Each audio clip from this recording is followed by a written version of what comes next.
존경하는 여주 시민 여러분, 여주시 공직자 여러분, 언론인과 이 자리에 참석해 주신 방청객 여러분, 그리고 동료 의원 여러분 안녕하십니까? 여주시 의원 최종미 의원입니다.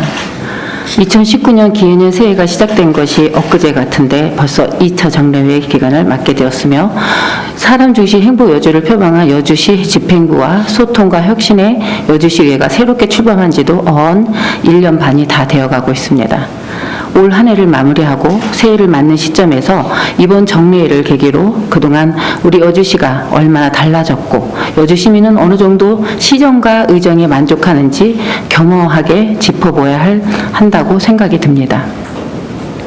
올해 들어 3월 임시회, 5월 정례회, 8월 임시회, 10월 임시회를 거치면서 많은 조례안들이 처리하였고 추경안, 예산안, 경유재산 처리안 등의 심의 의결하였습니다.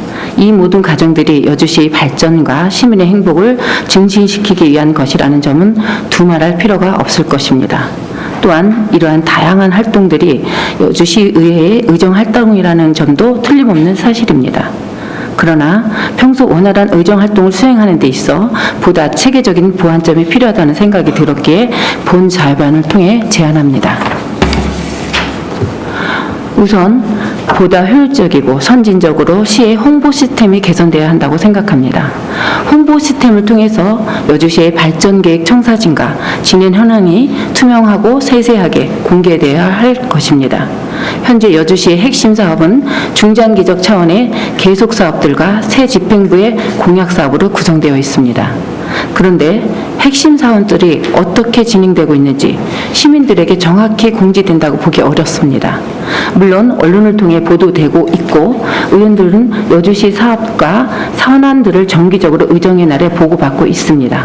그러나 집행부 차원에서 시민들에게 공식적이고 정기적으로 핵심적 사업이 진행 경과와 향후 계획에 대한 브리핑이 있어야 한다고 생각합니다. 시민들은 언론을 보고 알게 되는 것이 아니라 여주시 차원의 직접적인 브리핑을 보고 여주시의 현안을 파악할 수 있어야 할 것입니다.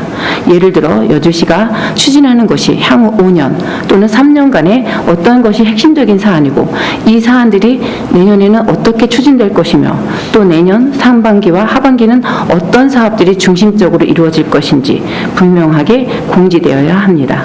이것이 시민들의 알 권리 충족입니다. 현 집행부가 야심차게 추진해온 푸드트랙 경우만 보더라도 그렇습니다.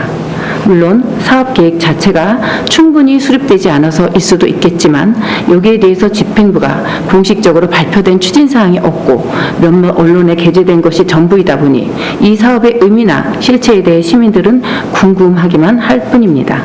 우리 시의원들이 경우에도 이러한 중요한 사업들에 대한 정보가 거의 전무한 것은 사실입니다.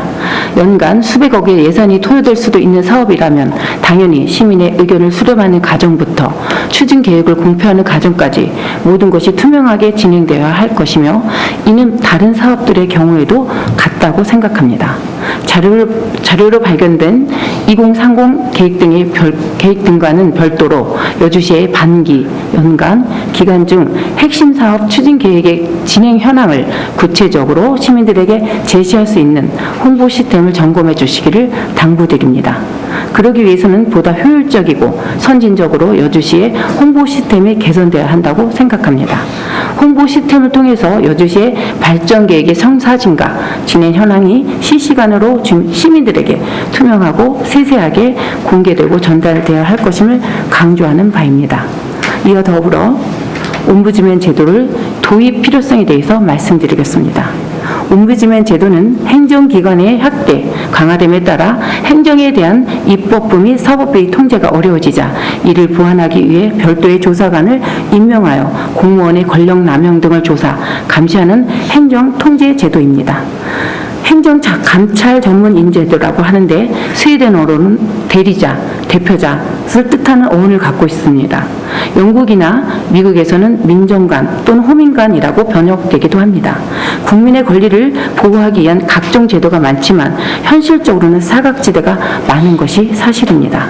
스웨덴을 필두로 핀란드, 덴마크, 노르웨이 등 북유럽 나라들은 뉴질랜드, 영국, 캐나다, 미국, 서도, 프랑스 등이 이를 운영하고 있습니다. 우리나라의 경우를 보면 1994년 설치된 국민고충처리위원회가 유사한 형태라고 볼 수 있습니다. 그러나 많은 한계성을 가지고 있어 정확한 의미의 운보지맨 제도라고 볼 수 없습니다. 운보지맨 제도의 진정한 의미는 정부나 의회로부터 완전한 직무상의 독립성과 정치적 중립성을 가지고 있다는 것입니다. 운보지맨은 공무원의 비위에 관한 조사, 판단, 건의의 권한을 가지고 시민, 언론, 기타 자료의 정보를 바탕으로 인지한 문제를 직권으로 조사할 수 있는 권한을 가집니다. 즉, 운보지맨은 재판이나 행정조치를 직접 취할 권한은 없지만 시민 보호를 위한 모든 집행부의 기능에 대해 감시, 건의를 할 수 있는 권한을 가지고 있어 의회의 기능을 상시적으로 보완할 수 있다고 볼 수 있습니다. 지금 우리나라에서도 34개 지방자치단체에서 ombudsman 제도를 여러 형태로 도입하고 있는 것으로 알고 있습니다. 여주시에서도 타 시군의 지방자치단체의 사례를 벤치마킹하여 ombudsman 제도를 적극적으로 검토해 주시기를 바랍니다. 지방자치의 핵심은 지방분권에서 주민자치로 나아가고 있습니다. 지방분권의 단체를 권력을 의미한다면 주민자치의 주민의 권력을 의미한다고 볼 수 있습니다. ombudsman 제도는 이를 위한 가장 적절한 보조장치라고 생각합니다. 여주시도 여주시 행정제도를 개선함으로써 주민의 기본적 권리를 보호하고 열린 행정을 통해 시민의 신뢰가 높아지고 확보할 수 있기를 당부드립니다. 지난 1년 동안 선배, 동료 의원님들 애정을 담아 감사드립니다. 때로는 협력과 연대로, 때로는 치열한 논쟁으로 의정활동을 펼치며 함께해서 행복했습니다. 여주 시민의 행복을 목표로 함께하신 집행부 공무원분들 정말 고생하셨습니다. 남은 시간 잘 마무리하시고 여러분들의 가정과 가정의 건강과 행복이 늘 함께하시기를 기원합니다. 경청해 주셔서 감사합니다.